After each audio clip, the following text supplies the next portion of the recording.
Welcome to अब कैसे। मैं आप सबका स्वागत करती हूँ हिंदी साहित्य के इतिहास लेखन की परंपरा लेकर के। मध्यकाल में रचित वार्ता साहित्य सबसे पहला जो है 84 वैष्णव की वार्ता गोकुल नाथ, 252 वैष्णव की वार्ता गोकुल नाथ, भक्तमाल नाभादास। हिंदी साहित्य के इतिहास लेखन का जो है वास्तविक प्रारंभ या सूत्रपात 19वीं शताब्दी में माना जाता है। सबसे पहले गारशा दा तासी जो कि फ्रेंच विद्वान हैं, उनकी इतवार दा ला लितुर सुबदई हिंदुस्तानी इस ग्रंथ का प्रकाशन 2 भागों में हुआ, 1839 में और 1947 में। इसे हिंदी साहित्य का प्रथम ग्रंथ माना जाता है। इसकी भाषा फ्रेंच है। दूसरे हैं शिव सिंह सेंगर। रचना उन्होंने की शिव सिंह सरोज।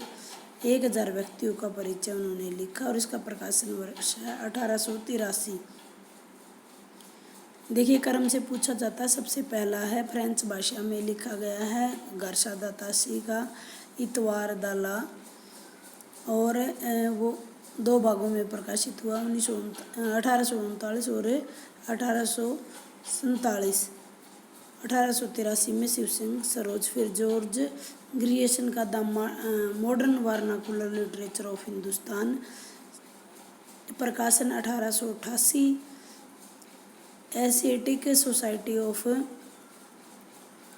बेजाल की पत्रिका का विशेष अंक के रूप में 1889 में स्वतंत्र रूप से प्रकाशित हुई। किशोरी लाल गुप्त ने इसे सही अर्थों में हिंदी साहित्य का पहला इतिहास माना है। जॉर्ज ग्रियर्सन के अनुसार की रचना को किशोरी लाल गुप्त ने सही अर्थों में पहला माना है। देखिए, ये हिंदी साहित्य का इतिहास।